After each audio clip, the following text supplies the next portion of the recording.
ब्राह्मण का सपना। पंचतंत्र की कहानी। एक नगर में कोई कंजूस ब्राह्मण रहता था। उसने भिक्षा से प्राप्त सत्तुओं में से थोड़े से खाकर शेष से एक घड़ा भर लिया था। उस घड़े को उसने रस्सी से बांधकर खूंटी पर लटका दिया और उसके नीचे पास ही खटिया डालकर उस पर लेटे लेटे विचित्र सपने लेने लगा और कल्पना के हवाई घोड़े दौड़ाने लगा। उसने सोचा कि जब देश में अकाल पड़ेगा तो इन सत्तुओं का मूल्य 100 रुपये हो जाएगा। उन 100 रुपयों से मैं 2 बकरियां लूंगा। 6 महीने में उन 2 बकरियों से कई बकरियां बन जाएंगी। उन्हें बेचकर एक गाय लूंगा। गांव के बाद भैंसें लूंगा और फिर घोड़े ले लूंगा। घोड़ों को महंगे दामों में बेचकर मेरे पास बहुत सा सोना हो जाएगा। सोना बेचकर मैं बहुत बड़ा घर बनाऊंगा।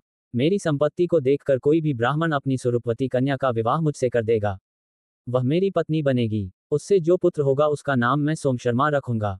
जब वह घुटनों के बल चलना सीख जाएगा तो मैं पुस्तक लेकर घुड़शाला के पीछे की दीवार पर बैठा हुआ उसकी बाल लीलाएं देखूंगा। उसके बाद सोमशर्मा मुझे देखकर मां की गोद से उतरेगा और मेरी ओर आएगा तो मैं उसकी मां को क्रोध से कहूंगा, अपने बच्चे को संभाल। वह गृह कार्य में व्यग्र होगी, इसलिए मेरा वचन न सुन सकेगी। तब मैं उठकर उसे पैर की ठोकर से मारूंगा। ये सोचते ही उसका पैर ठोकर मारने के लिए ऊपर उठा। वह ठोकर सत्तू भरे घड़े को लगी। घड़ा चकनाचूर हो गया। कंजूस ब्राह्मण के स्वप्न भी साथ ही चकनाचूर हो गए।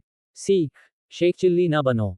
कथा सुनकर सुवर्ण सिद्धि ने कहा, ठीक कहते हो, लोभवश लोग इसी प्रकार दुख पाते हैं।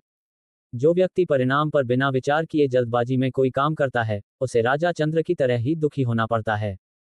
चक्रधर ने पूछा, वह कैसे? सुवर्ण सिद्धि बताने लगा।